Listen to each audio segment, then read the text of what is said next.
Well, the shutdown's over. Will we learn our lessons? It's the James Show, News Talk 820, 93.3 FM, WBAP. I am your host, James Parker. No, I don't think we are going to learn our lessons because we're not even having the right discussion here. You know, there's a few, from what I see, there's a few obvious lessons that we learned from the shutdown. Number one is that so many of these things that are under the purview of the government that got interrupted because the government had a boo-boo in their voting process, they all need to be privatized. Air traffic controllers need to be privatized. Your national parks, how about we just turn that over to the states? I'm against national parks, period, but can we just turn it over to the states and let them do that? Food stamps, feeding poor people. How about we put that back in the purview of at least the state level? No one's even having that conversation, are they? So here's Donald Trump last night about 8:15 your time, Texas time, right after he signed the shutdown deal. Today, we're sending a clear message that we will never give in to extortion, because that's what it was. They tried to extort, the Democrats tried to extort our country. In just a moment, I'll sign a bill exactly like we asked Democrats to send us all along, many days ago. This cost the country $1.5 trillion, this little excursion that they took us on. Republicans never wanted a shutdown and voted 15 times for a clean continuation of funding. There's never been a time when one or the other party ever didn't sign a continuation. It's just a continuation, not a big deal. It's a continuation, and we'll talk later. Yet the extremists in the other party insisted on creating the longest government shutdown in American history, and they did it purely for political reasons. So that was him last night, and so much of what he's saying is partially true just from his, very personal angle. So much of this feels like a setup of, man, this isn't over. The debate begins on the next shutdown. This is a spending bill that is only going to carry us through January 30th. And do we want to shut down the government starting February 1st, or I guess January 31st? And then we got to do this again where FAA, air traffic controllers, aren't getting paid, so they're going to call in sick, and then food stamp people are going to freak out because they might be under 3 bills if they don't get all their food stamps this month. No, we're not going to learn those lessons. If we did, we'd be talking about this right now. And by we, I don't mean you and me. I mean Donald Trump, the people on CNN, Jasmine Crockett, the other people that actually hold levers of power should be talking about this, not just you and me. By the way, you'll hear later in the show, Jasmine Crockett was on CNN last night for 11 minutes. They didn't ask her anything about the shutdown. They didn't ask her about anything other. They talked about the Epstein story for 11 straight minutes. Donald Trump, again last night, went through a laundry list of all the damage from the shutdown. Over the past 7 weeks, the Democrats' shutdown has inflicted massive harm. They caused 20,000 flights to be canceled or delayed. They departed so many times, so late. People were hurt so badly. Nobody's ever seen anything like this one. This was a no-brainer. This was an easy extension. But they didn't want to do it the easy way. They had to do it the hard way. And they look very bad, the Democrats do. They deprived more than 1 million government workers from their paychecks and cut off food stamp benefits for millions and millions more Americans in need. They caused tens of thousands of federal contractors and small businesses to go unpaid, and the total effect of the damage their antics caused will take weeks and probably months to really calculate. Only because you hired all these people back? The fact that 1 million people missed their checks and the government, for the most part, kept going just fine. We have 1 million non-essential workers in D.C. We have 1 million maybe it's not all in D.C. Maybe it's spread out over the country. Should we be hiring these people back? I think not. But there's another concern I have about the whole way this shutdown debate went down. Because the Democrats caved. Because the Republicans didn't have to really give anything up in order to reopen the government. And I see a lot of people celebrating the fact that the Democrats caved. And I guess that's nice because Donald Trump gets a win out of it. But as far as policy goes, as far as actually governing the country goes, that should be a huge concern. For 2 reasons. Number one, that means the Democrats don't really hate this bill. And why would they? This is their bill. This continues the preferred spending levels with built-in baseline increases from the last Biden budget. This is a Democrat budget that has been continued. Of course, they don't hate it. They just proved it by not by caving.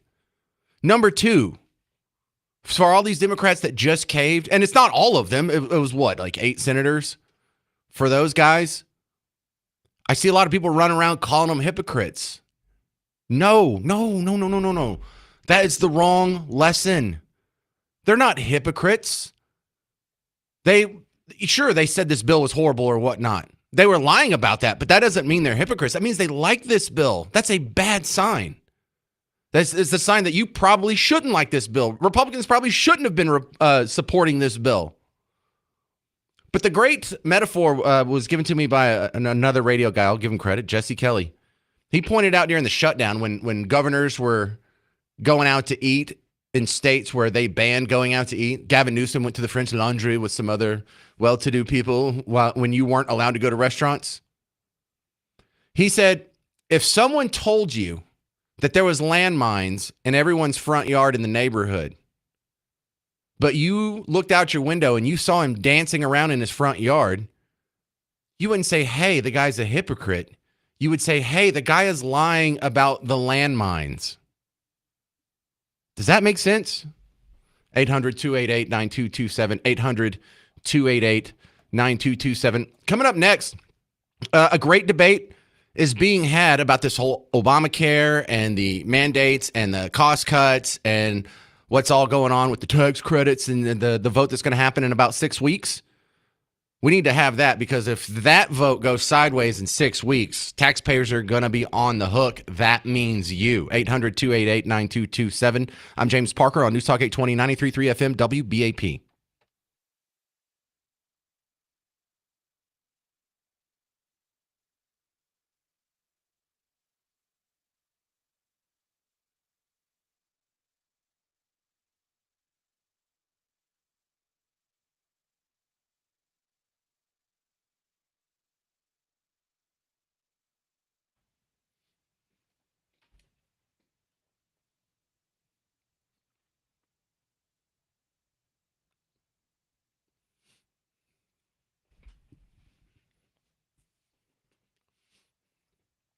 You know, I have a feeling in a few years from now, people are going to look at painting the outside of your home like having a landline. It's like, okay, that's what we used to do, but now we do this much better thing. James Parker here for Rhino Shield. We're beyond paint now. You can use paint on the inside of your house. You can, do some finger painting with the kiddos. But when you want that to perform, when you want something that's 10 times thicker than paint, when you want something that'll insulate your house, that'll block 90% of UV sun rays, when you want something that's water resistant, when you want something that has a 25-year transferable warranty, meaning it won't crack, it won't flake, it won't peel. If you want something that breathes with your home, it expands in the summer and it contracts when it gets really cold, you want Rhino Shield. Paint doesn't do that. Rhino Shield does. Give my guy Gary a call. He'll come out. He'll show you the 2-part process, the primer and then the nanoparticle ceramic coating thing that they put on the outside. It's amazing stuff. The technology will blow your mind. If you're concerned about the cost, just mention the James Show. You'll get 20% off from now through the holidays, and they can do financing. So instead of coming out of pocket for the whole thing, you just pay like $158 a month or something. So go to rhinoshielddfw.com, get Gary to come out, show you the product, give you an estimate, and then you make the decision, and I'm sure you'll make the right one. Go to rhinoshielddfw.com.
So the shutdown compromise isn't really over. It's the James Show, News Talk 820, 93.3 FM, WBAP. I'm your host, James Parker. Now the government's reopened and they've got all the spending bills passed, but there's another vote coming up in about 6 weeks. So if we're going to be adults about this, we need to have the real conversation.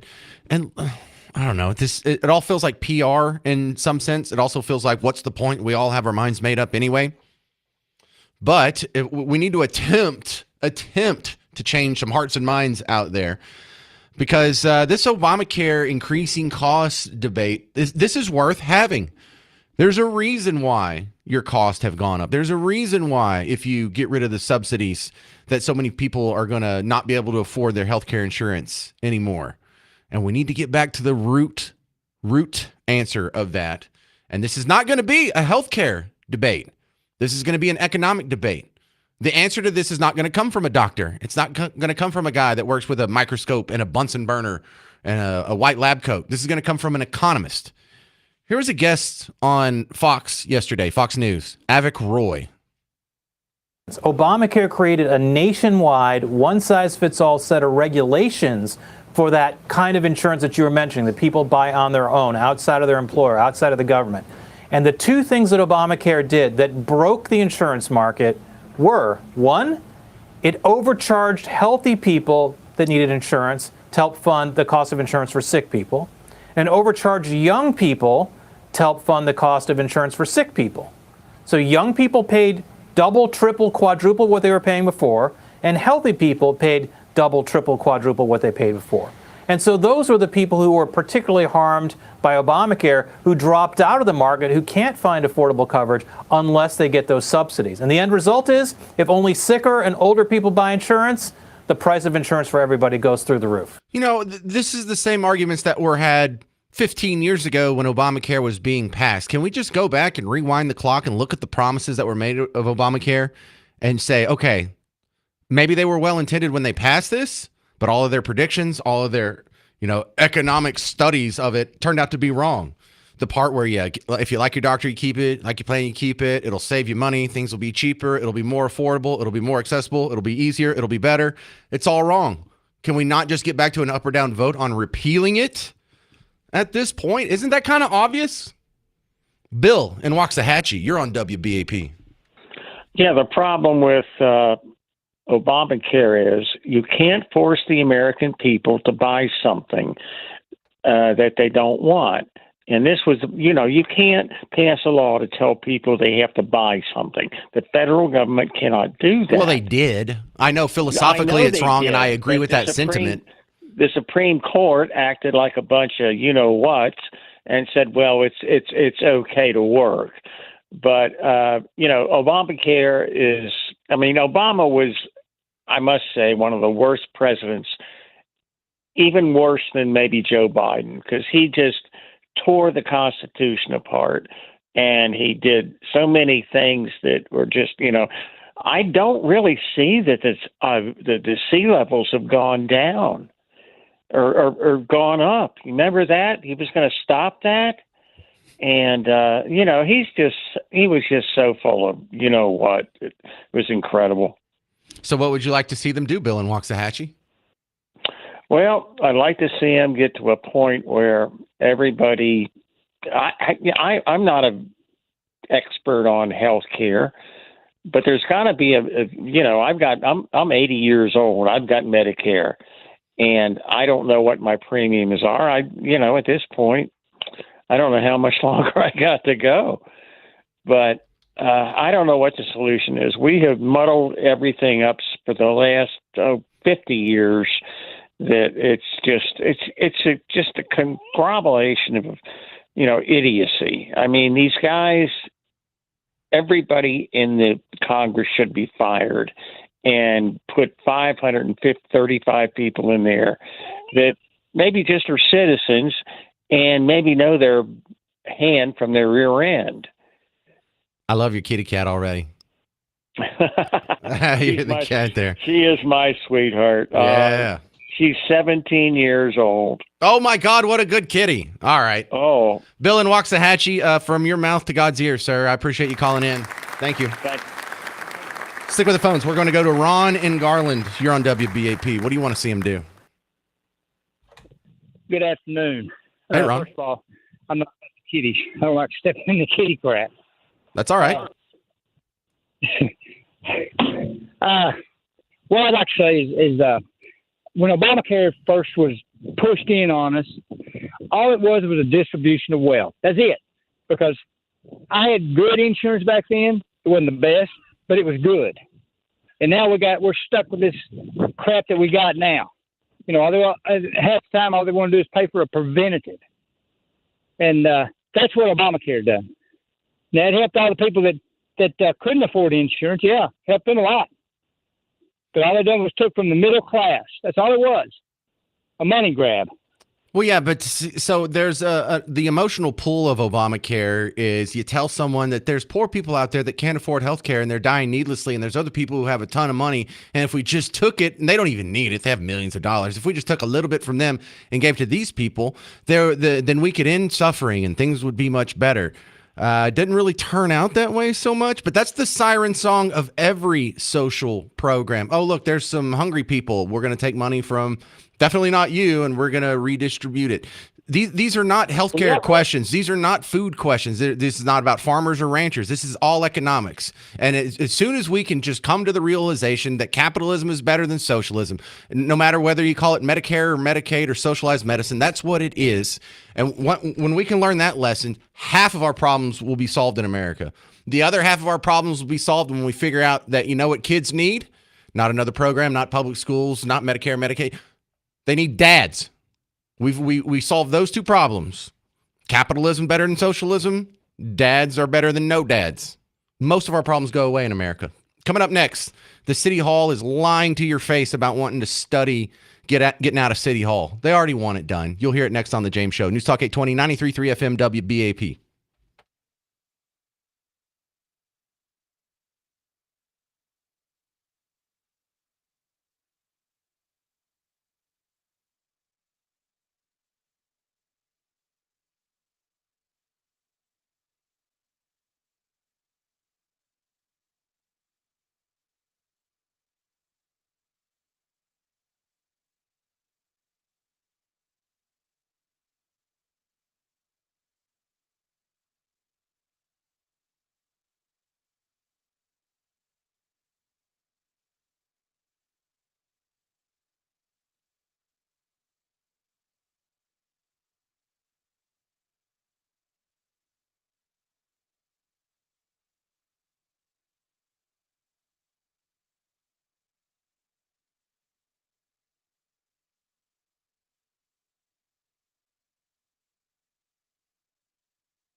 The shutdown is over. The debate has just begun. It's the James Show, News Talk 820, 93.3 FM, WBAP. You know, there's another shutdown already in the works for January 31st. January 30th, the funding will run out in the current bill. But we have a vote sooner than that that's supposed to happen in December. And that's going to be about some of these healthcare policies. And if we're not learning the right lesson here, we're going to go in the wrong direction, and we're not going to improve our healthcare sector any.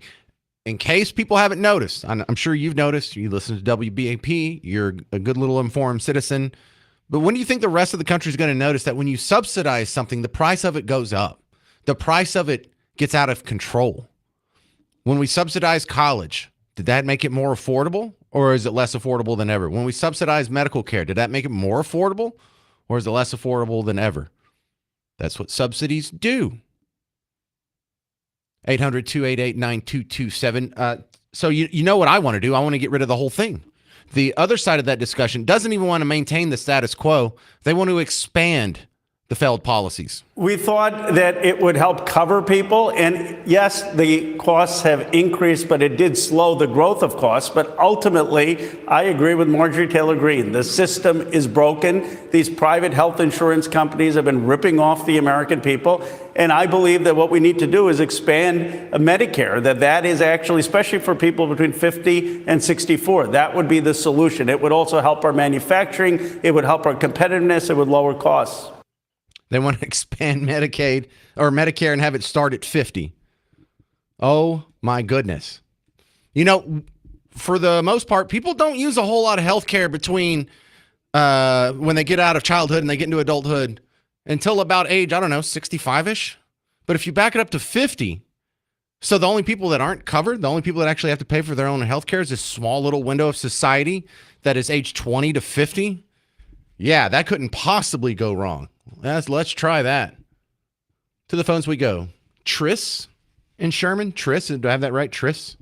Yep, Trish. Oh, Trish. Hey, Trish. You're on WBAP. Hey, what you just said was absolutely right.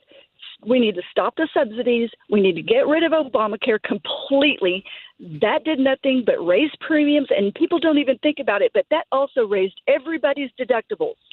They just need to open insurance across the state lines, let free market and capitalism work. That will drive the prices down with competition. That's all they need to do, but they won't do it. Well, that doesn't sell. The politicians' power comes from the ability to take a dollar or print a dollar out of thin air and spin it in a way they see fit. You can't buy any votes by telling people they have to be responsible for themselves. You buy votes by taking money from responsible people and paying for other people's irresponsibility. Right. Yeah, they don't want it to work. Bingo. Well, it would work. They just want socialized medicine, and every step that they can cover someone else with taxpayer dollars is a step closer to their ultimate goal, whether they admit it or not, whether they know it or not. That's why they want to expand it down to 50. It's not because Medicare's done a great job and been a good steward of your taxpayer dollars. It's not because it's helped healthcare costs go down or improvements to the quality of care. They're just socialists. It really is that easy. Philip in Grand Prairie, you're on WBAP. Yes, sir. I just wanted to add a comment, and most people probably won't remember this. If you research it, you can find it. Back when Obama was running against Hillary for the nomination, they were in a debate, and Barack made the comment. Of course, they were debating the whole thing about, Obamacare, the healthcare situation. And Hillary challenged him and said, Barack, you've got to force the younger people to buy. They're going to have to pay for it. And he says, no, they will not. You do not have to do that. And she went on and she says, Barack, that will never work. And he sat there and I would tell you, go look that up. Even Hillary Clinton was telling him, the way you're doing this will never work unless you require everyone to buy health care insurance. The young people have to buy it. So that's why you're in the dilemma you're in right now. He sold this country a bill of goods on a very stupid, unworkable program. Yeah. Without the mandate, the math doesn't work out, because if you tell someone who's 24, listen, you need to get health care. It's going to cost you $12,000 a year, whatever ridiculous cost it is. And that's an exaggeration, maybe like $6,000 a year. And they're like, okay, So I can either pay $6,000 a year and maybe I use healthcare, or I can pay zero. And if I use healthcare, will it be less than $6,000 a year? Probably. So no one would buy it. And yeah, you're absolutely right. Without the mandates, the math doesn't work. But that's the problem is when you let the people have their free will and their free choice, they don't choose what the politicians want. So they have to force it. I don't want to hear anything else about the no kings people or the people who are worried about fascists. This is exactly what fascism looks like. The ownership of the healthcare companies and the insurance companies is going to stay in private hands, but the government's going to control what the policy covers, how much it covers, who has to sign up, when they have to sign up, how much they're going to pay, how much the pay increases could be, what it's going to pay for, what it's not going to pay for. That's the de facto economic model of fascism. You're so right, Philip. Greg and Burleson, can you make it quick? You're on WBAP. Very quick.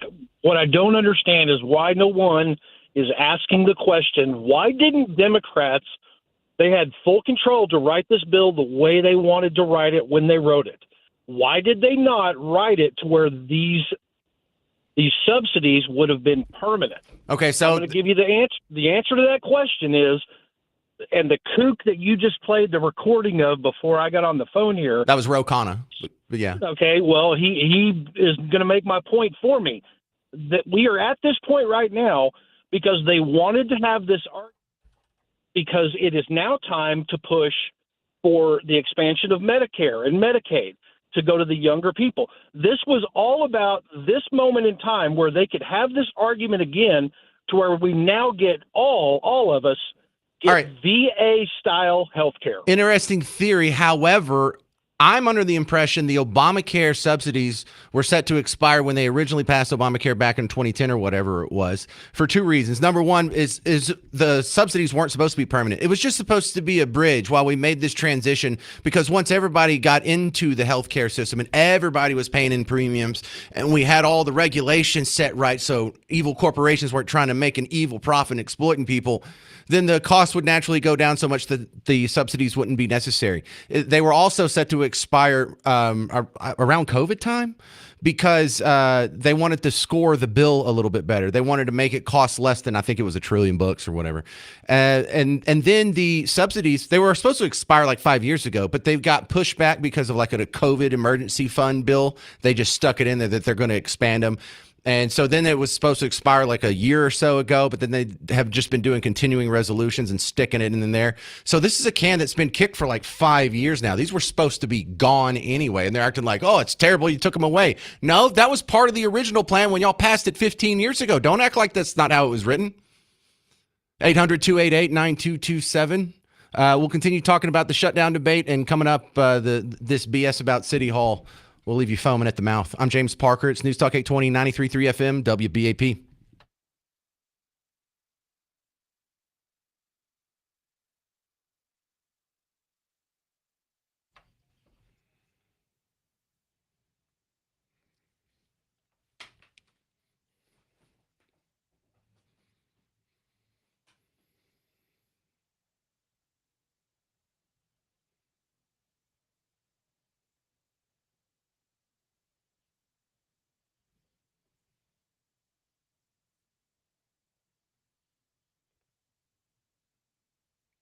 Hey, sports fans, James Parker here for the Prize Picks app. There's a football game tonight, and New England's playing the Jets. I expect New England to just absolutely mud stomp the Jets, but I'm going to have a little fun with it in the meantime. Here's what I did for my lineup. I got Drake May, the quarterback for New England. His statistic was 236.5 passing yards. I picked more. I believe he is going to absolutely shred the New York secondary. And then I have two other players. You can do 2 to 6 players. I did 3 today. Breece Hall, the guy that ran all over the Cowboys about a month ago, his number was at 58.5 rushing yards. I picked more. And then Justin Fields, the quarterback for the Jets, there was a statistic on him, 36.5 rushing yards for the quarter. I know he's a running quarterback, but that's a lot. So I picked less on that. So we'll see how it turns out tomorrow. If it all goes well, I have turned $20 into $60. It's that easy. You can win up to 2,000 times your money, and you can start with a little bit of a boost from us. Download the Prize Picks app, use promo code WBAP, and you get $50 in lineups with your first $5 lineup. So download Prize Picks, use promo code WBAP, take advantage, get that $50 in lineups when you play your first $5 lineup, and you'll thank me later. Prize Picks, it's good to be right.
What's City Hall doing now? It's the James Show, News Talk 820, 93.3 FM, WBAP. They want to tear down City Hall. They're going to come up with an excuse for it. It's going to be based on this study that they just commissioned yesterday. Our media partners, WFAA, had the report on this. And, oh God, this is so frustrating here because this is another one of those. This is a terrible idea. Everyone agrees, right? No, I guess not. In the news, they just pass along whatever City Hall tells them, like, hey, this is the gospel truth. No real critical thinking or pushback. They give 15 seconds in this package to the opposing side. And I think this is another one of those bad ideas that might come to fruition. Dallas leaders taking a big step toward moving out of City Hall. The council directed City Manager Kim Tolbert to study City Hall's real estate value and economic development opportunities for a plan to be presented early next year. Now, those in favor of a potential move say this is just exploratory. The council facing more than $300 million in repair costs for that 50-year-old building. Opponents of the move, though, say the study will be used to justify demolishing City Hall. Yes, it's exploratory. That's all it is. It's exploratory. Oh, BS.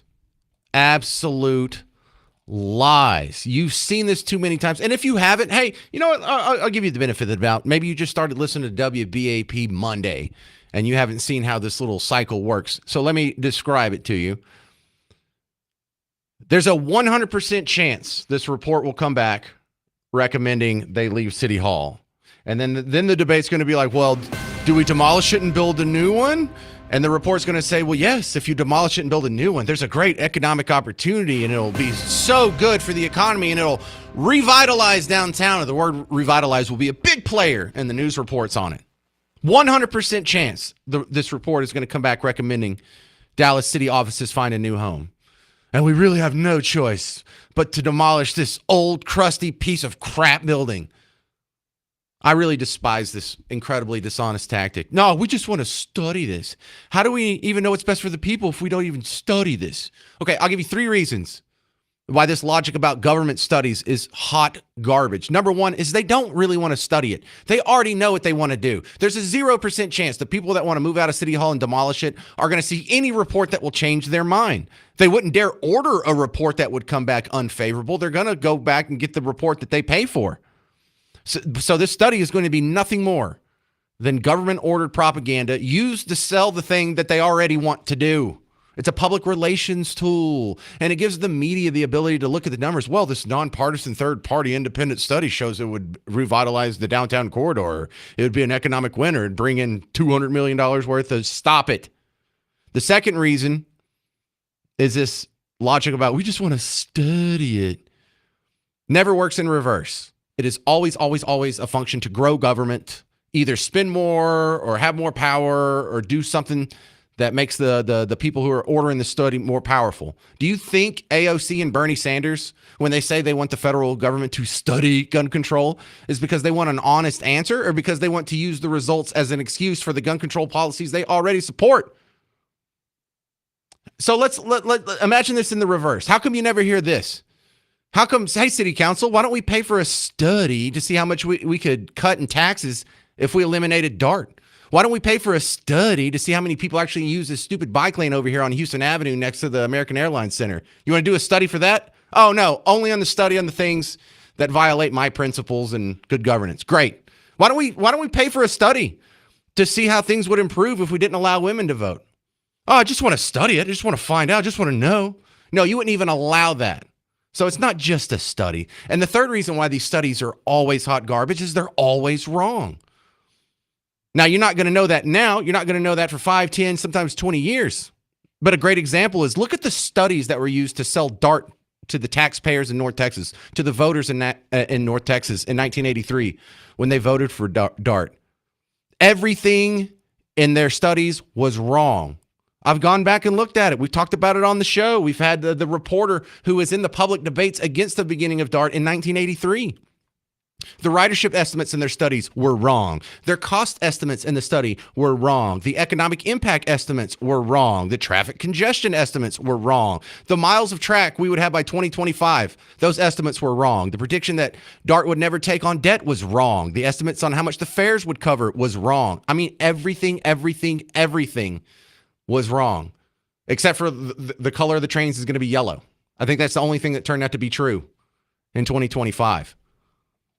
Now, the nice guy in me says we should just look at that terrible example, learn from it, and never fall for this garbage again.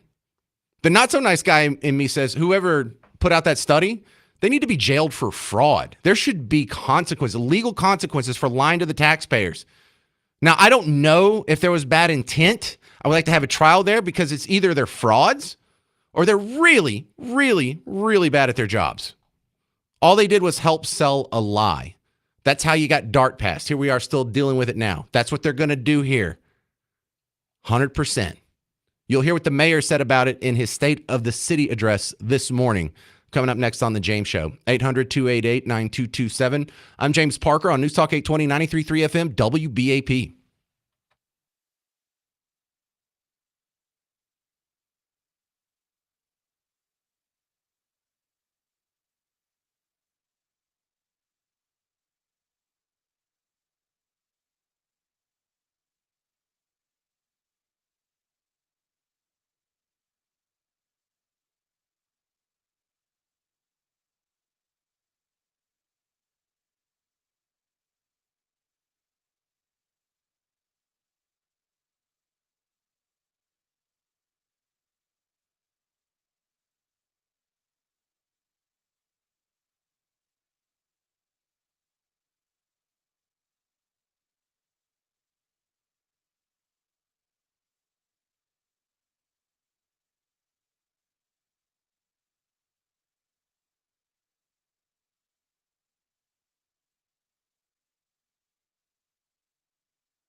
Hey there, fellow Texans. Welcome back. It's the James Show, News Talk 820, 93.3 FM, WBAP. I am your host, James Parker. Your mayor did his State of the City address today, and in it, he discussed this idea that City Hall may need to find a new home and maybe even demolish this old piece of trash current City Hall that we have. I mean, my gosh, the thing's almost 50 years old, and, you know, buildings never last longer than 50 years, that's for sure. So I played you the report from the news.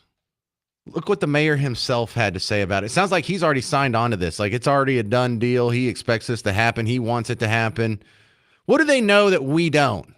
Because the real answer, like, oh, this old building, this 49-year-old building, it's so terrible. It's not even usable anymore. No one's believing that. Who's paying you? How much are you making off this? Why would you do this? How does this benefit you?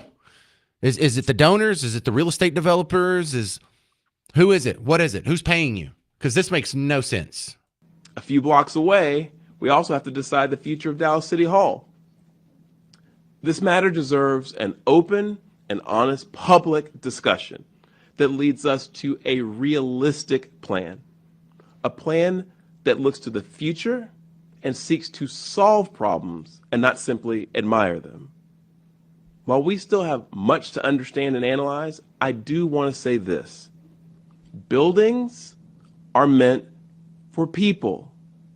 Downtowns are meant for people. City Hall, as it stands today, is not a user-friendly building for people, and it risks becoming an albatross for our city. Whatever the intentions of a famous architect, it has become a massive symbol of a Byzantine bureaucracy that is stuck in the past and falling apart. Its shortcomings masked by a brutalist facade. As a workplace for city employees and as a gathering place for the public, it's clearly failing. If the city government remains in the building, something has to change. If we decide to move on and modernize, something has to change. The status quo is not acceptable, and choices must be made. So let's talk about this building here. It just opened in 1978. It's a year younger than me. But at the time, when they built this building, wasn't there people like the city councilman we have now, like the mayor we have now, telling you this is the design that we need? Didn't they look at the design and be like, yeah, this will accommodate our offices and our needs as a city government going forward? Yes, we approved. We signed off on it. How could it all of a sudden not work for the city to be the center of city government anymore? I understand the city has grown, but they're not saying we need to expand City Hall or we need to maybe lease some additional space in this building across the street or around the corner or whatever. They're saying this building is trash and we need to tear it down. I do not buy it. Something is going on here. A 47-year-old building is not past its useful lifespan. A 47-year-old building. This is the confounding thing about the people who are in city government or state government or just any kind of government. For some buildings, if they're older than 47 years, well, you can't tear it down. It's a historical monument. We've got to do preservation. That would be gentrification even. No, you need to preserve the historic natural character of the neighborhood and restore old buildings. And they'll spend millions of your dollars to restore old buildings that really are past their useful date.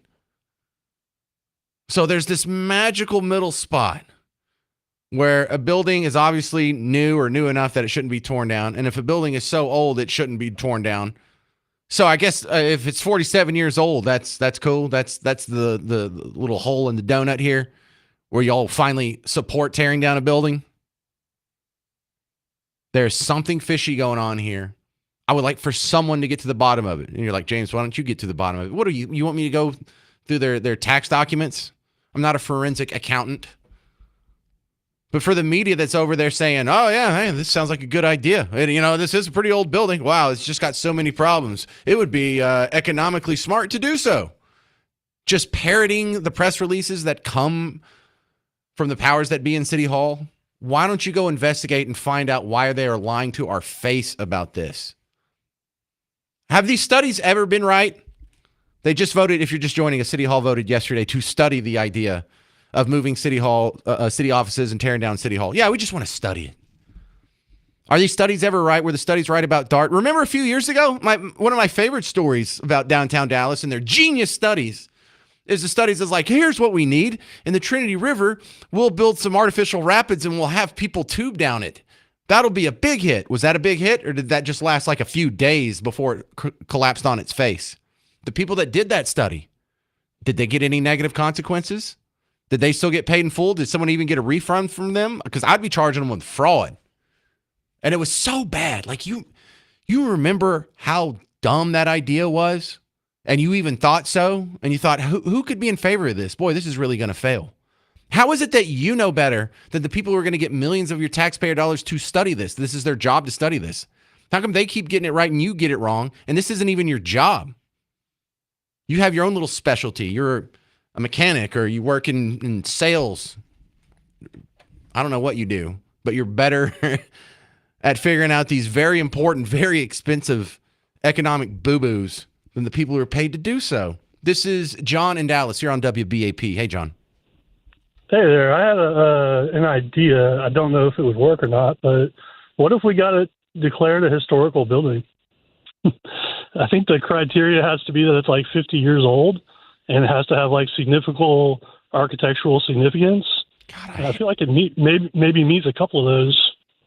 Then it would be like impossible for them to do it, right? I guess. Don't they have to decide that, though? Don't they get to decide what is and what isn't a historic monument or preservation or whatever? I think it's at a state level or maybe even a federal level. Maybe we should. I don't know. I like the way your brain thinks, John, because now you're using their ridiculous, restrictive, fascist economic methods against them. I like the sound of that, John. That gives me a little ray of hope. Look into it and call me back or send me an email. Let me know. All right, we'll do. All right, thank you. John in Dallas, working on solutions already. Look at that.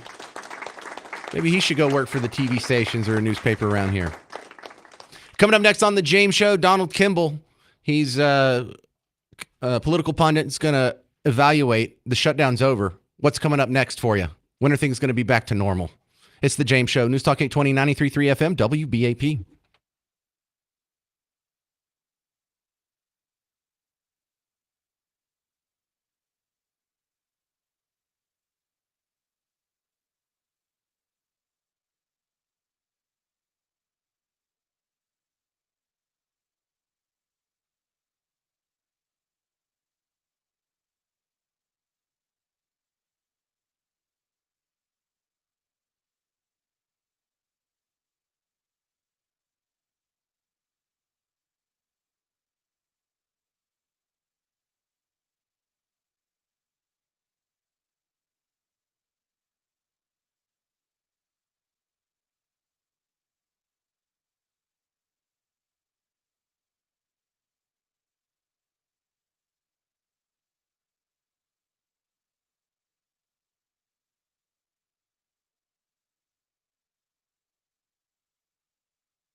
All right, so the shutdown's over now. What? It's the James Show, News Talk 820, 93.3 FM, WBAP. I'm your host, James Parker. What is it? Is this Black Betty just sped up? What is this song? My next guest, Donald Kimball, is going to try and help answer that question. Shutdown's over. What's next? I don't know. Let's ask Donald Kimball. What do you think is going to be next, Donald? Welcome back to the show, but what are we doing now?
So, Donald Kimball, the Epstein story has just absolutely dominated CNN for the last 2 days.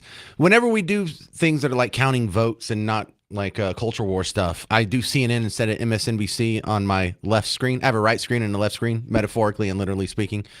And like they had Jasmine Crockett on yesterday. They did a whole 10-minute segment with her. They didn't ask her about anything else other than the Epstein list. And then I looked up, and just a few minutes ago, she was on CNN again. And for the whole segment, the caption at the bottom was some question or some statement about the Epstein list. They're acting like this is the most important thing in the world after ignoring it for 4 straight years under the previous administration. This is this has my antennas buzzing.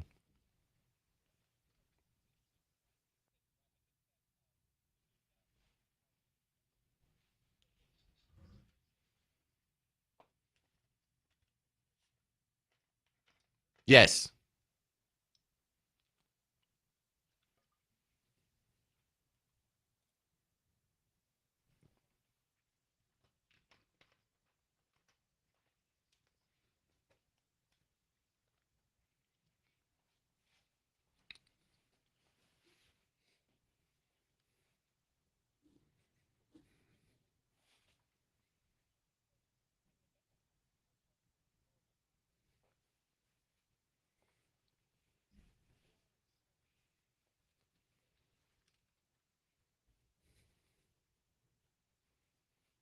Yeah.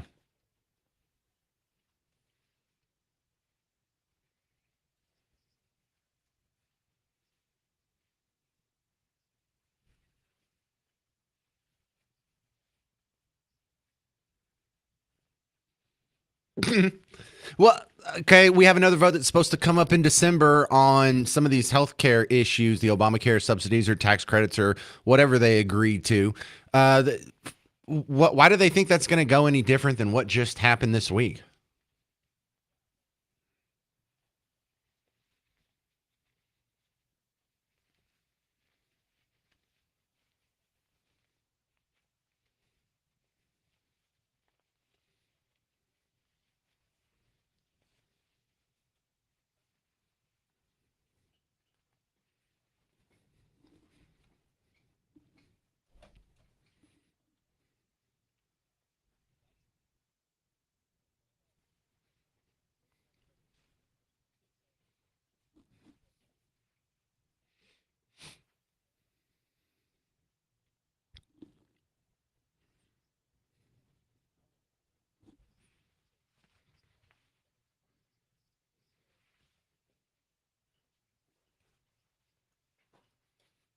Donald Kimball, I want you to dig into your political commentary experience and take your best guess on what happens when this spending bill runs out at January 30th. Are we going to get another shutdown?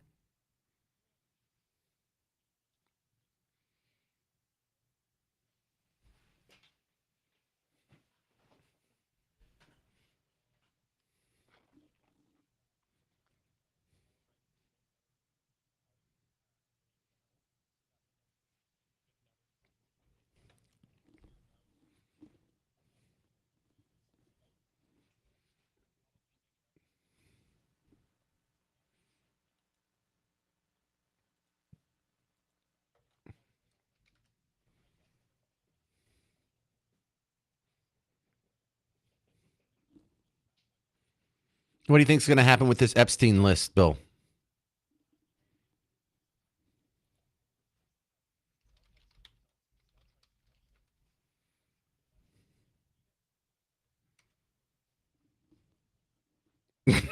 Right?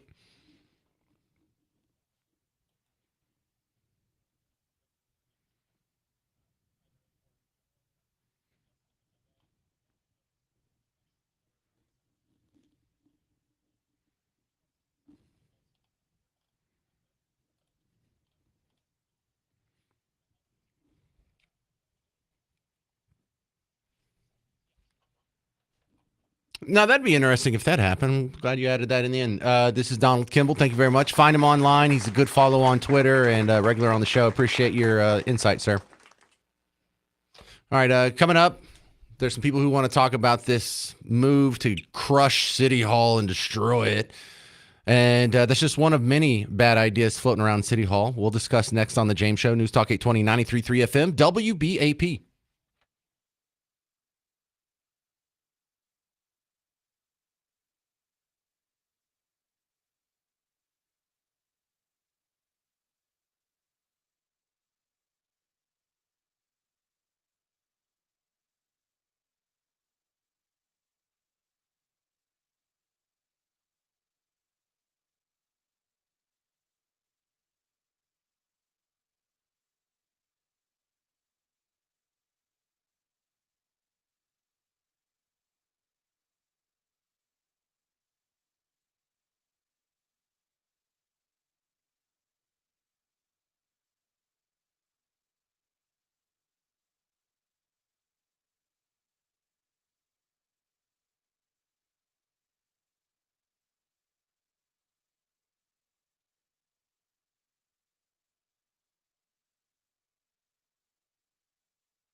They're going to tear down City Hall, aren't they?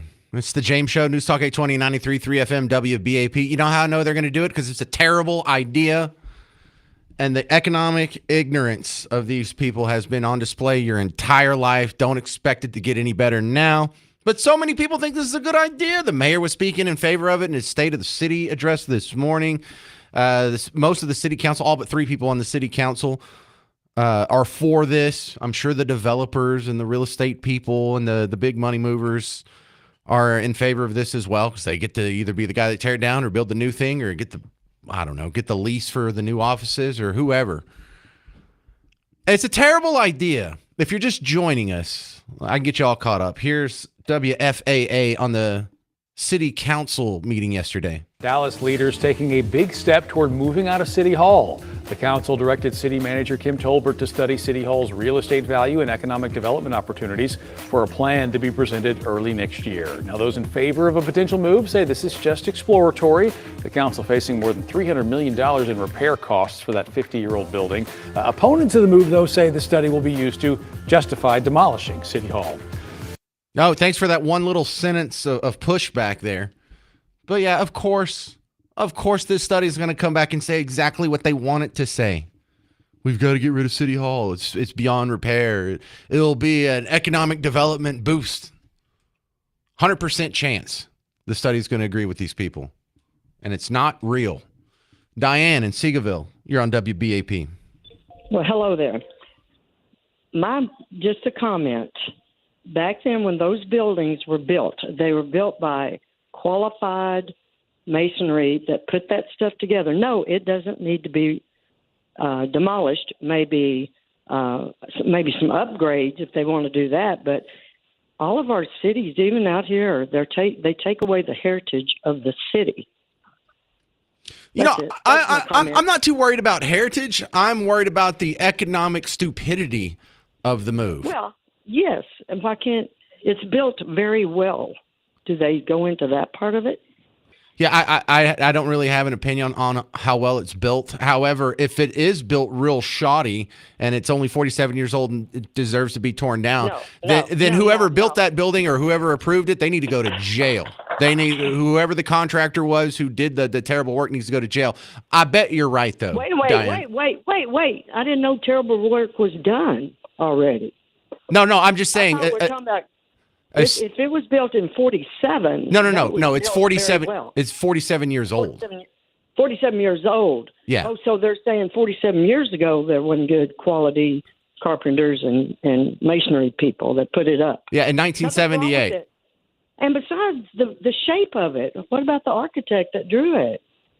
Dude, I think the building's just fine. I see this as another. Where are you from, James? What? Oh my gosh, where do you live? My goodness. You don't like the city? You don't like City Hall downtown? Yes, I don't want it down. That's what I said. I think we agree on this, Diane. Oh well, it didn't. I don't know. My mind's going crazy. Then all right. Gotta go. No, we agree. We're friends. It works. Mike in Fort Worth, you're on WBAP. Hey, Mike. So go along with your thought about the economics part of it. Where's all the maintenance roads? How come the city inspectors didn't catch these problems?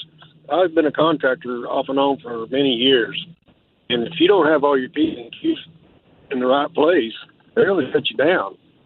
This should have been done a long time ago. Well, my brother-in-law is a general contractor, and he would just barf at the irony of the people who go out and inspect your buildings and make sure they're all up to code and all your maintenance is up to date.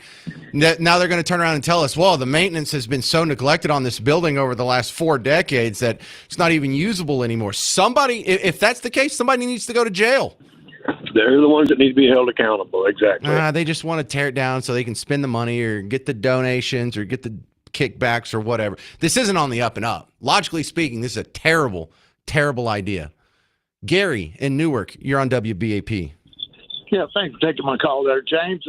It's all about the money. I understand last week that they said that the Dallas Stars was interested in the property if they give it up. So that's where it's all about the money. You know, if all of a sudden there's a lot of money involved, then the property is no good any longer. The building is no good. I went to a school over in Fort Worth that it's 112 years old, and they're still using it, and it's fine. What the heck is the difference? But the man called earlier said about putting on a historical site. The city's they put those on and they can take it off. We had Farrington Field in Fort Worth, the big football field. The developer offered them a whole lot of money for it. Well, the restrooms are bad and it's got cracks and it's got this and it hadn't been kept up. So it needs to be sold, to the developer. Everybody's getting kickbacks off all this stuff. If some building becomes available for somebody to buy it and make a lot of money out of it, all of a sudden it's no good. That's just an excuse that they use over and over and over. Well, this building's old. The maintenance hasn't been kept up. It's no good. We need to tear it down. But then all of a sudden everybody makes a whole lot of money out of it. And, that's what it's about, just about the money. Okay, yeah. So I was looking into that historic preservation angle. Kind of seems to be smart, except for the fact that there's layers of it. The city of Dallas has their own landmark designation commission, but there is national versions of that, and there's state versions of that. So I don't think we're stuck with just the Dallas people. Does anyone know anyone in Austin that could pull this off? Thank you very much, Gary, in Newark. Yeah, it's a curious thing because when the old Forest Theater on Martin Luther King, was getting old and dilapidated, they're like, we can't tear this down. This was built in 1949. It's a theater. It doesn't even do anything. We don't even go to theaters anymore. No, we had to spend taxpayer dollars to renovate that. We couldn't tear that down. Couldn't turn that up. Couldn't build a Star Stadium there or a Maverick Stadium there, whatever, casino, whatever they want to do. No, but this building is jeepers, 1978. I don't know if we can rehabilitate a building that old. I don't know if we can get any kind of use out of something that's 47 years old. I mean, that's forever in building years. Something's up. It stinks. I don't like it. There's something going on, and it's corrupt, and you know it. 800-288-9227, 800-288-9227. As soon as we get done trashing this Dallas City Hall idea, there is a new group standing up for DART, and it's even more political than you think. I'm James Parker. It's News Talk 820, 93.3 FM, WBAP.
Shenanigans at City Hall. I'm James Parker. It's the James Show, News Talk 820 93.3 FM WBAP. If you're just joining us, they're moving forward with a study now. We just want to study the economic impact of demolishing City Hall and moving somewhere else, or maybe building a new one, or leasing the space. Who knows? But I guarantee you 100% this study, which we're supposed to get the results for in February 2026. If it comes in on time, there's a 100% chance it's going to say, oh, it would be so good for the city if we did what most of the people on the city council voted to have a study.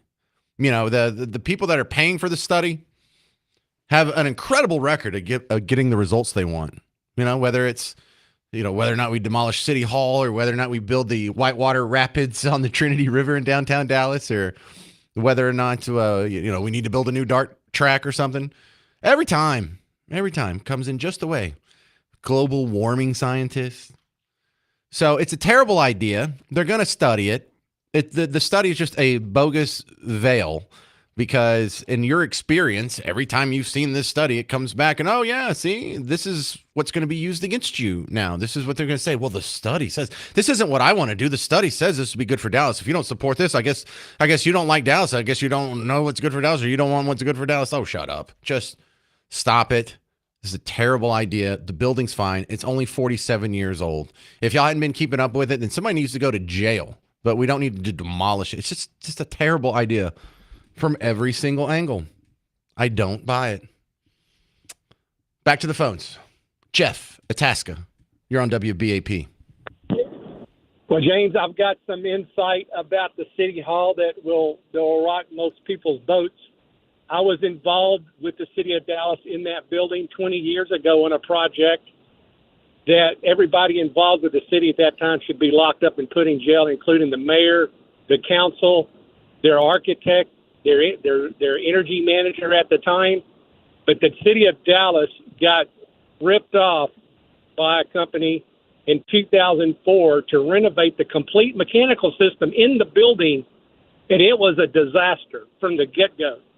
And the city of Dallas and their people went along with this company, which I resigned for. I worked for the company. I was involved with the project as a mechanical lead person on that renovation, and I resigned because of what was going on with the company.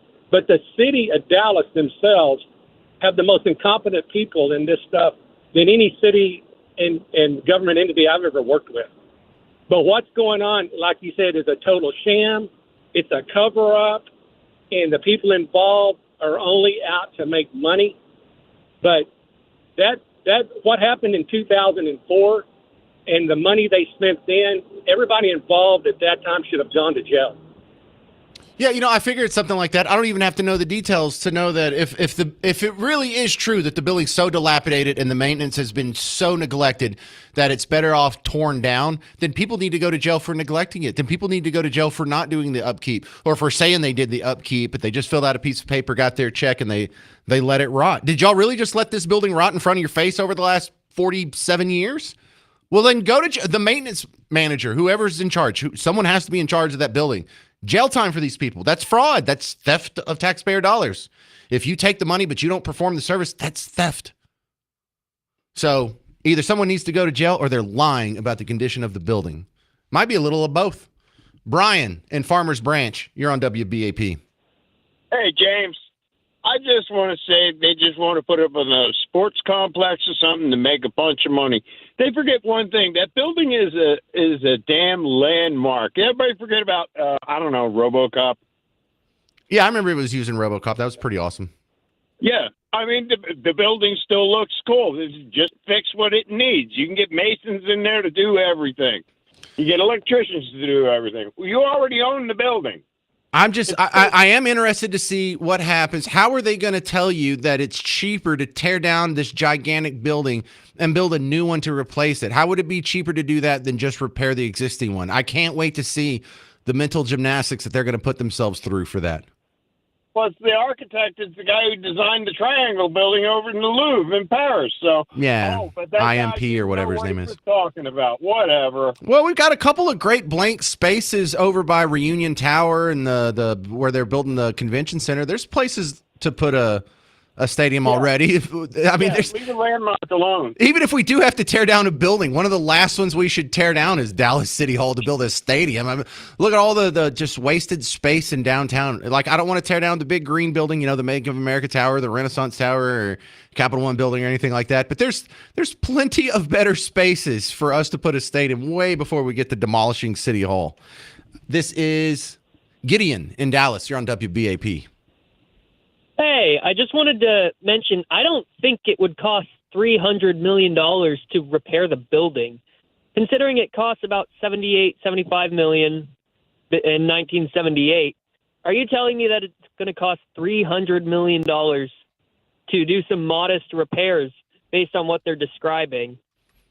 I think that's a crooked number. Absolutely. Well, who was that? Was it Mendelson? One of the other city councilmen, when they were having a meeting about this a couple weeks ago, she pointed out that they did a study that was similar to this during COVID. So 2020, 2021, somewhere around there. And they estimated that they would need $100 million to get everything up to par. That was 5 years ago. And how is that estimate tripled in the last 3 years? I don't know. How much did it cost in 1978? What would you say the full cost of $78 million?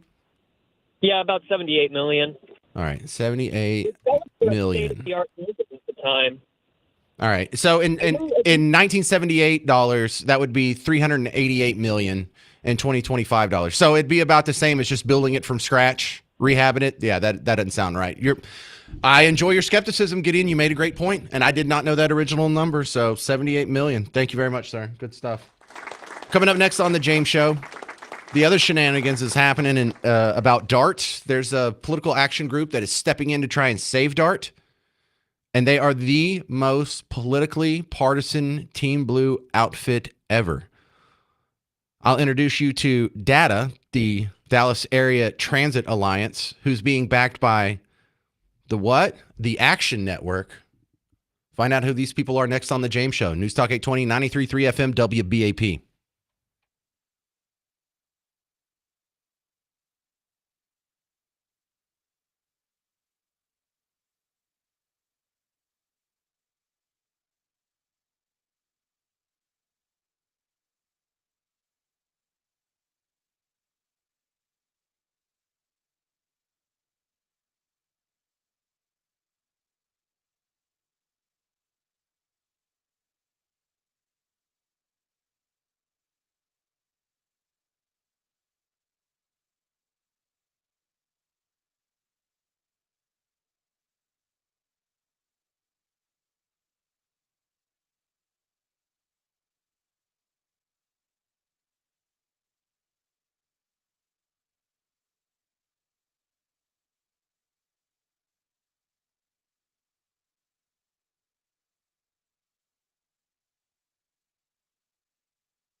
So is Dart woke?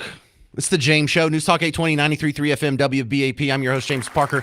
I don't say that lightly. I don't try and forcefully shoehorn politics into issues where it doesn't belong. And you may think that Dart is a nonpartisan issue here, but that's part of the spell that they've cast to keep the taxpayers in North Texas under heel. Dart is being put to the test in 4 of its constituent suburbs. Just recently, in the last couple of weeks, we've had Plano decide that they're going to put Dart withdrawal on a referendum and a vote next year. Irving followed suit. Highland Park, Farmers Branch. If these 4 municipalities withdraw from Dart, it's hard to see how Dart recovers. It's hard to see how the other constituent jurisdictions are going to stick around for the poor deal that they're getting with Dart. Now, there is a group that's trying to save Dart. Have you heard of these people? We're going to call them DATA. But what this is the Dallas Area Transit Alliance. You ever heard of these people? Dallas Area Transit Alliance. It's one of the Dart's most vocal allies. All they do is support Dart. Who are these losers that are like, man, this failed project, I'm going to dedicate my life to making sure this expands and doesn't get cut. Of course, that's not the way they see it. Sure, people can see the same information and come to different conclusions. But check this out. What they're doing now, in order to influence other municipalities, in order to try and get these referendums to not happen, they're activating all kinds of people, political activists, this is what they do, and they're getting them to write in emails and protest and write letters and phone calls. First to the 4 constituencies that are looking at withdrawing from Dart: Plano, Farmers Branch, Irving, Highland Park. But then also for the other municipalities that are probably seeing what's happening with these 4, and they're thinking, hey, if they can get out of this, we need to get out of this too. And there's a lot of them, how hard would it be to swing the voting public when it comes to these smaller places like a Cockrell Hill is in on this, or Glen Heights, University Park, Rowlett is in on this. So DATA, the Dallas Area Transit Alliance, they have, their vice president told the Dallas Express, the group is composed of Dart riders from across the service. Anyone's welcome to join. But they're all getting these form letters through the website, and they're getting a little help making this happen from a group called the Action Network. Have you heard of this? So DATA is orchestrating a large-scale opposition through the Action Network.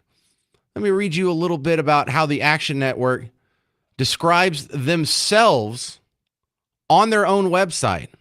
Again, I didn't want to make this a political thing. I did not want to shoehorn politics in where it doesn't belong. But when you talk about the Action Network, you're like, wait a second, that sounds like National Action Network. That's Al Sharpton's outfit. It's not that. No, it's not that. It's pretty close, though.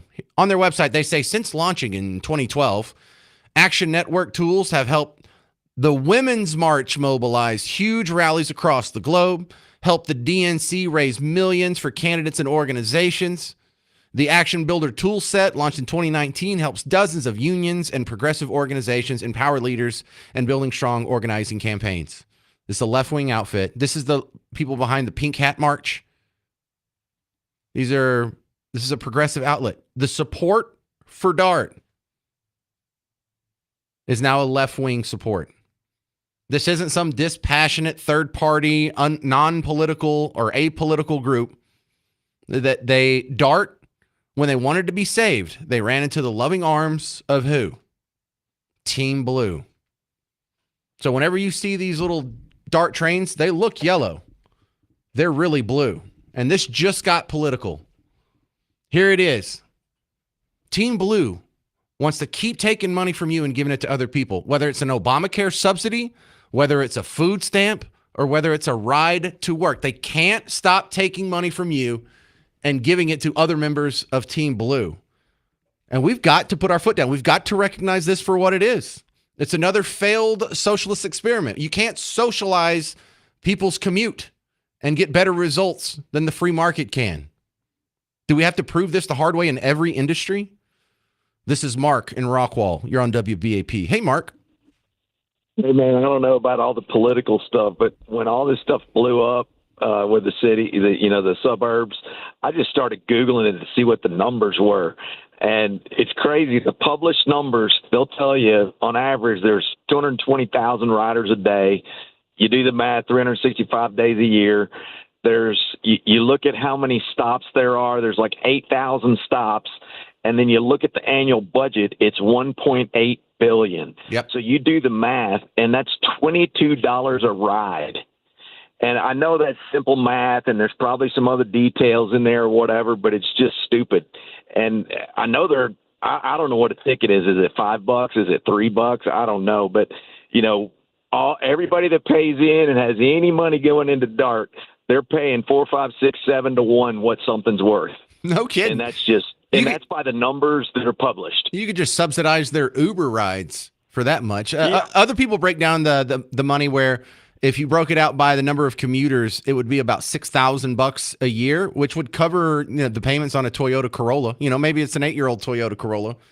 But the money is just ridiculous, Mark. And how many riders did you say they had? 220,000 is 220,000 a day. So you multiply that out. When DART was passed in 1983, they were promising that by 2010, because that's where the estimates ended, that we would have 450,000 riders. So we're at less than half of what was predicted. So of course it can't pay for itself. Hey, great addition to the conversation there. That's Mark and Rockwall. Appreciate it, sir. Coming up next, about this time on yesterday's show, someone had called in and they said, hey, did you hear about the guy that got arrested for posting a meme on Facebook in Texas? And I'd seen the headline. I went ahead and did a little bit of homework, looked into the story, and it looks pretty bad. And it's in Hood County, and the sheriff is going to get a nice stern talking to coming up next on The James Show. 800-288-9227. I'm James Parker. It's News Talk 820, 93.3 FM, WBAP.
A Texas veteran, been arrested for a meme in Texas. It's the James Show, News Talk 820, 93.3 FM, WBAP. Saw this headline floating around for the last couple of days. A caller asked me to report on this for you on yesterday's show. And so I did a little digging. Here's a good summary by Cambry from Texas Scorecard. You can't make this up. After arresting a veteran for posting a meme, the Hood County Sheriff is now asking for more meme complaints. Now, just days after arresting Navy veteran Colton Crottinger for posting a meme, yes, a meme, the Hood County Sheriff Roger Deeds is now asking citizens to report more social media crimes. He literally posted online encouraging anyone who feels victimized by something said on social media to please come forward. Now, let that sink in. Texas, land of free speech and cowboy grit, is now investigating memes. Colton's lawyer says he's never seen anyone arrested for political speech in 25 years, and local conservatives are calling it what it is: lawfare and intimidation. Well, former GOP chair Nate Criswell says Deeds has declared a new war on memes. Even the current GOP chair, Greg Harrell, is warning this is straight up silencing political dialogue. So what started as a ridiculous arrest has now turned into a countrywide censorship campaign. If posting online is now a crime in Texas, the First Amendment is officially on probation. Whoa. All right. So do we have a rogue sheriff in Hood County or what? That was Cambry from Texas Scorecard, now the managing editor of Texas Scorecard. Brandon Walton's coming back on the James Show. That was a great summary by Cambry. What's if you were going to be generous and tell the other side of the story, the sheriff's side of the story, how do you think he would explain why this guy is in jail?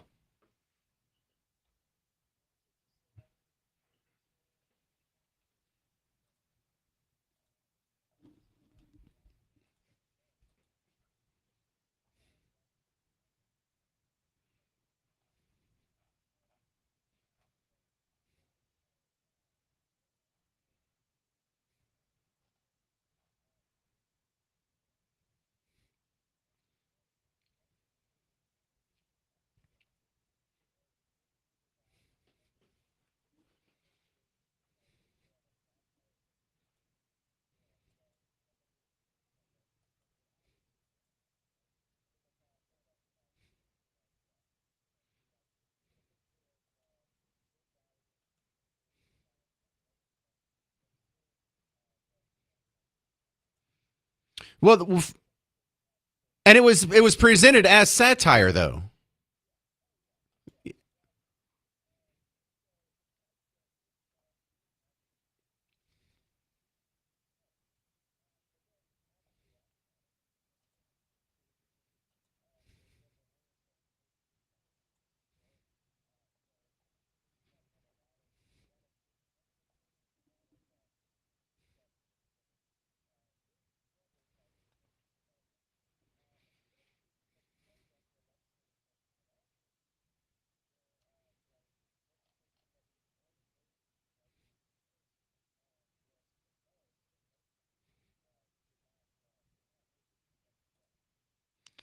So, what is this guy being held on? Is this like slander or libel or something like that? What's the charge?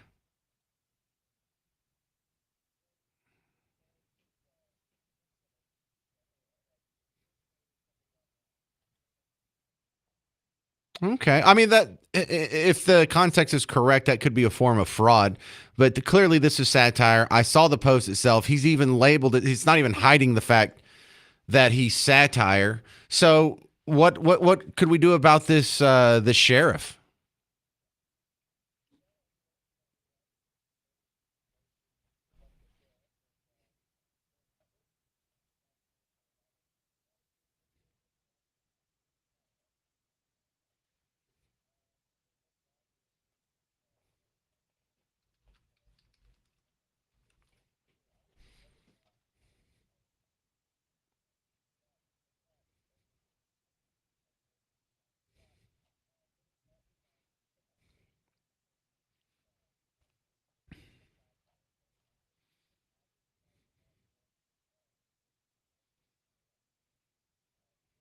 Do we know if he could face charges for illegally imprisoning somebody? Yeah.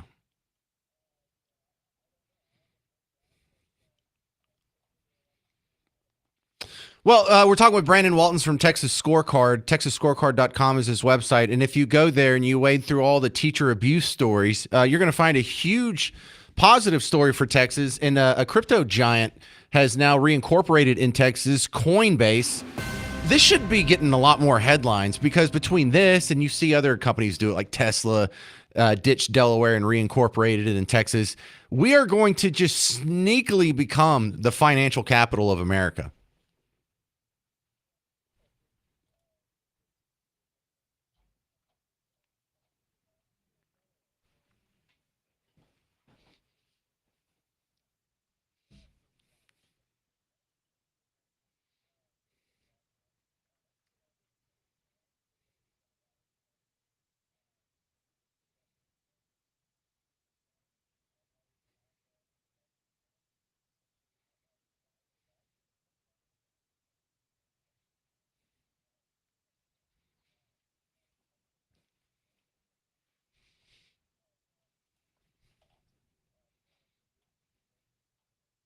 Well, NASDAQ's doing it too. There's now going to be a NASDAQ Texas, or is it NASDAQ Dallas? Which one was it?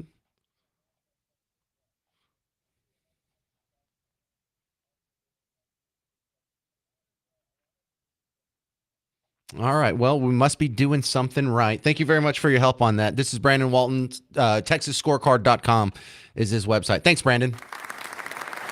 Coming up next on The James Show, what the heck did Jasmine Crockett say this time? No, it's not about me. I'm James Parker. It's News Talk 820, 93.3 FM, WBAP.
What did Jasmine Crockett say this time? It's the James Show, News Talk 820, 93.3 FM, WBAP. I'm your host, James Parker.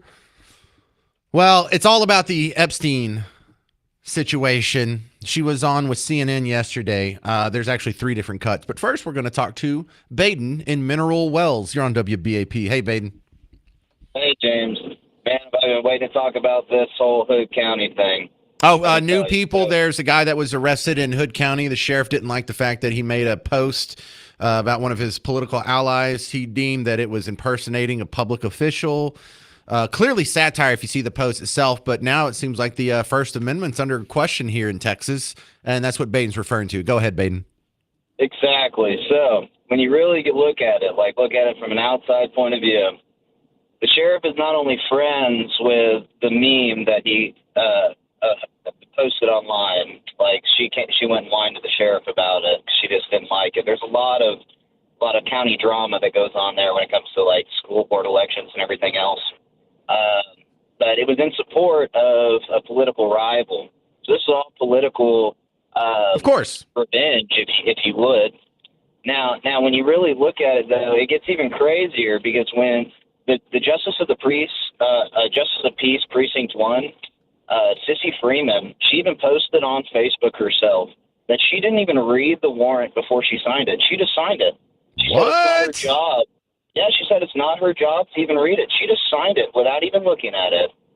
So, like, the drama goes very deep here, and it's just one constitutional violation after the other here. Bro, if you're a judge that does that, you should be disbarred, kicked out of your seat, and go to jail. The whole point of a judge reading it is so sheriffs and policemen just can't go arrest anyone for any reason or go into anyone's house.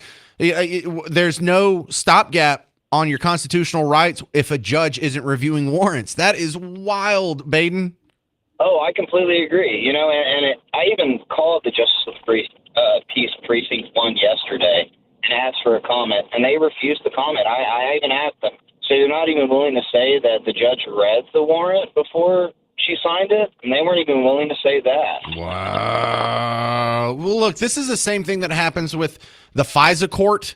You know, a lot of people say, well, look, they can't just spy on you. They have to go get a warrant, and they have to have probable cause, and they have to demonstrate it in front of a judge. But when you go look at the number of FISA applications that get approved, it's like 99% of them get approved. So there really is no backstop if judges aren't doing their job. And I'm not the kind of nerd that's going to sit around and double check all of my judges' warrants, and none of us are. So they're just going to get away with it as long as until something like this happens, I guess. It's unbelievable, quite honestly. And if you go to Hood County Breaking News Facebook page, and if you join that, which is pretty easy to join, it's the past few days have been nothing but this controversy, and the entire community in Hood County is involved in it. Wait, that's the group that originally made the post, right? No. So, there's a few different Hood County news groups. Okay. So Colton ran a satire group called Hood County Sheepdogs. Oh, okay. Yeah. I knew it was something close to that. All right. Well, thanks for the updated information. I'm going to read more about this story.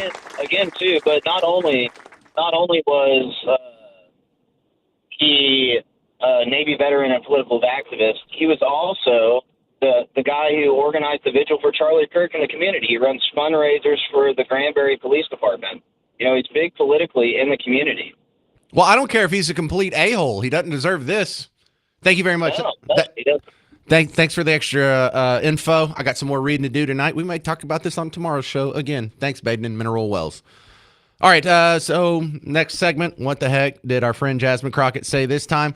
Well, it's all about the Epstein files. Jasmine Crockett, queen of the liberal tea. Bleach blonde, bad-built butch body. Governor Hot Wheels, and he is a hot-ass mess, honey. Queen of the liberal tears. Today's episode of What the Heck Did Jasmine Crockett Say This Time is brought to you by the Hood County Breaking News Group on Facebook. I'm just, for continuity's sake. Now, this one, I'm going to have to split this up over the next couple of segments. Jasmine Crockett was on CNN yesterday, and if you've ever had any doubt about what the modus operandi, the motivation on how they pick their stories and their topics and how they're going to fill their content, there should be no doubt after this. The purpose of CNN and MSNBC is to help Team Blue. They go out there. What will make Trump or someone on Team Red look the worst? That's our top story. That's what we're going to talk about. So yesterday, remember, this audio is from yesterday while they're voting on the shutdown budget compromise, while there's wars going on in the world, while there's still deportations and all these other very important issues, while the stock market closed at a record high yesterday. They spent 11 minutes with Jasmine Crockett talking about only one topic, Epstein. And you're like, well, maybe they just got it out of their system. No, about an hour and a half ago, Jasmine Crockett was on CNN again for another 10-minute segment, all Epstein, all the time. But look, I think this is an issue that's about to happen because there's supposed to be a vote to force the release of all the files. And let's see what she said this time. Jasmine Crockett with Wolf Blitzer on CNN yesterday. Number one, it is clear that he knew what was going on, which I think that he's kind of alluded to that at some point in time because the president said that he was trying to kick Ghislaine out of Mar-a-Lago because it seems like that's where girls were being recruited from based on information that we have. But more importantly is that he was having... So she's talking about the new emails that were leaked. And I mean, are they new? So we already knew that Virginia Jeffrey, her name said 10 different ways. She wrote a book about what she went through. And I'm not going to sit here and lie to you and say I read the whole book, but I've read an article where it had excerpts from the book. And she talked about how she did get recruited by Ghislaine Maxwell to be working with Jeffrey Epstein, working in big old air quotes. And she was a towel girl in the locker room at Mar-a-Lago. That's a thing. Now, how did she get there? Being 15 years old and working as a towel girl in Mar-a-Lago. Her dad was on the maintenance crew. In fact, he was one of the shift managers on the maintenance crew, according to the excerpt that I read from her book. And so Ghislaine Maxwell's like in the changing room and she just comes up to her and she's naked and she says, hey, how would you like to come work for us? I mean, it's a real kind of gross story here when you realize she's a child. 15-year-old. I have a 15-year-old. You know how gross that sounds? So the emails don't actually implicate anything new. Yeah, Donald Trump wanted to kick Ghislaine Maxwell because they poached Virginia from him. And this is a guy who's kind of unsavory. I don't want you coming here and stealing my workers here and getting them wrapped up in your nastiness. But for Jasmine Crockett, it became, oh, no, he was totally aware of everything that was going on, which is sort of an implicit approval of everything that's going on. Coming up next, we'll continue with what the heck did Jasmine Crockett say this time. It's all about Trump and the Epstein emails that were leaked this week. 3 more clips coming up on The James Show. 800-288-9227. I'm James Parker on News Talk 820, 93.3 FM, WBAP.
We're in the middle of What the Heck Did Jasmine Crockett Say This Time on The James Show, News Talk 820 93.3 FM WBAP. And she was on CNN yesterday and today, and they're really going to hammer this. They've been talking about this a lot because, hey, you know, what are you going to say now to make Trump look bad? Oh, he got everything he wanted in the shutdown compromise. Oh, darn, the stock market closed at all-time high yesterday. That's terrible. Oh, no, we're solving wars. And no, it's going to be this Epstein thing.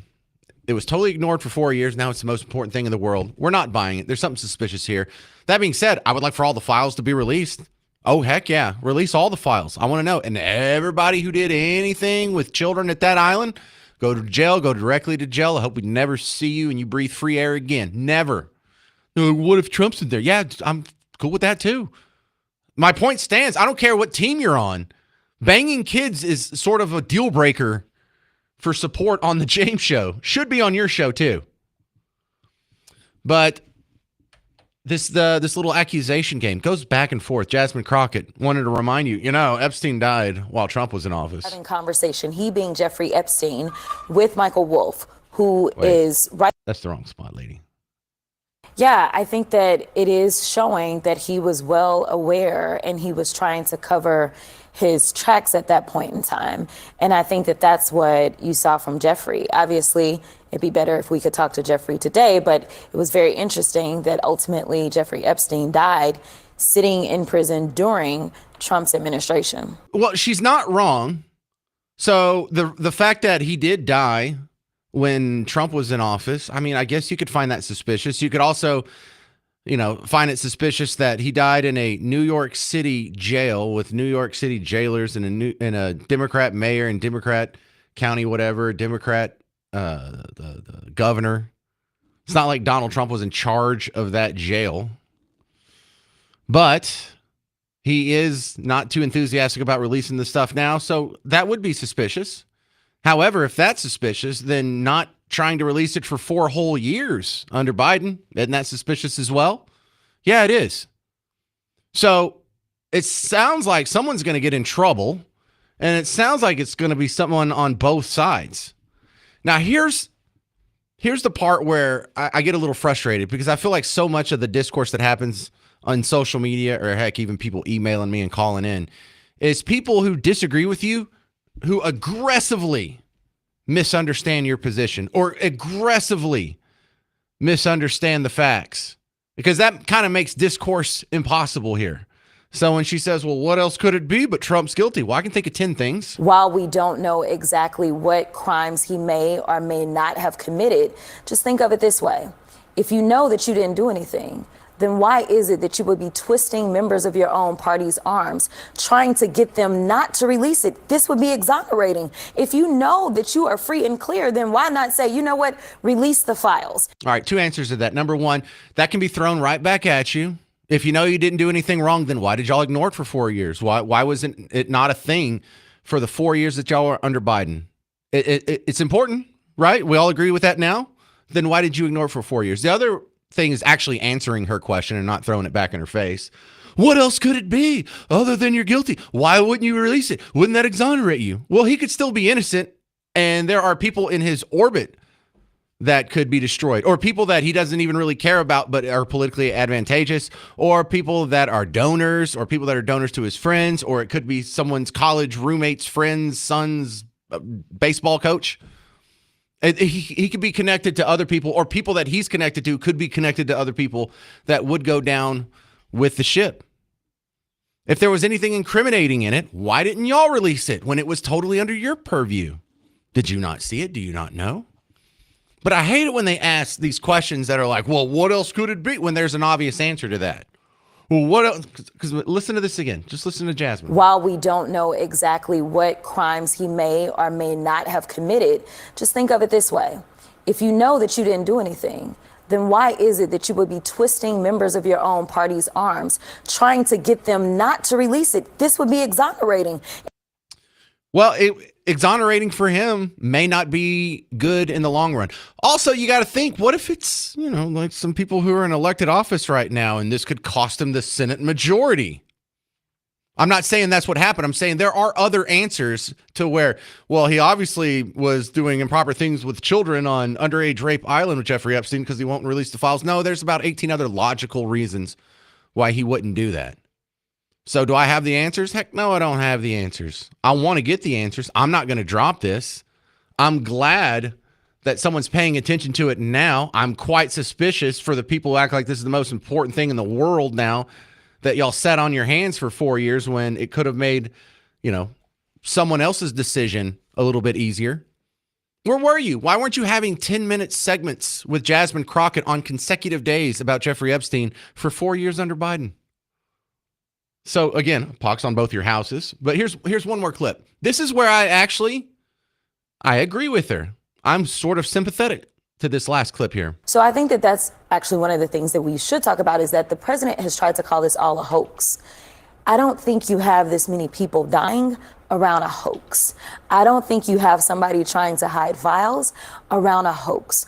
We know that there's something there. We know that his own attorney general had to admit that he is in the files, but they are trying to hide stuff. The only reason that we have these emails is because so the attorney general admitted he was in his files. What is that, some kind of gotcha? We knew he was in the files. We knew he was in the flight logs. We've known for a decade.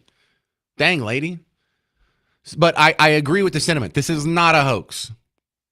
This is not something that was made up. There's too much smoke for there to not be fire. And I don't care whose ox gets gored.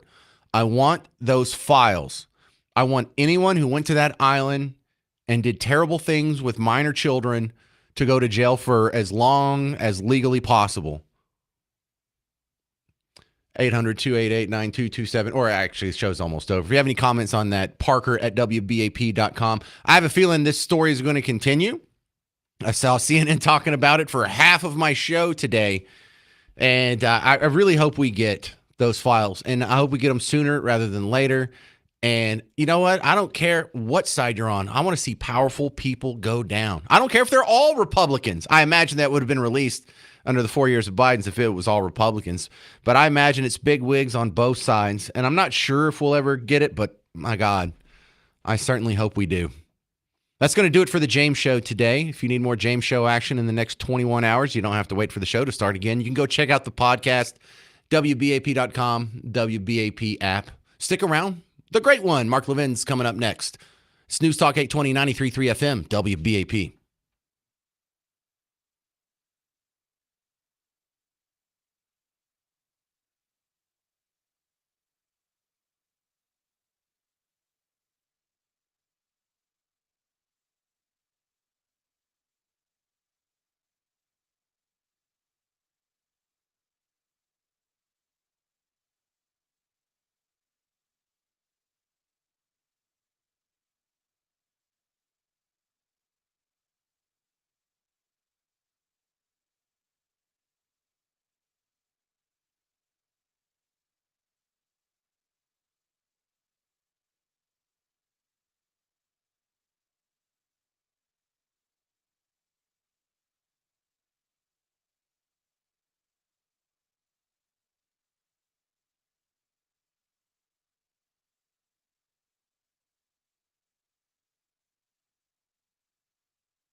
The Hood County Sheriff ignited a social media firestorm for jailing a political critic over a meme. Find out more on the James Show at 2:05. A Texas congressman introduced an act to temporarily... You know what? I'm going to flip-flop those.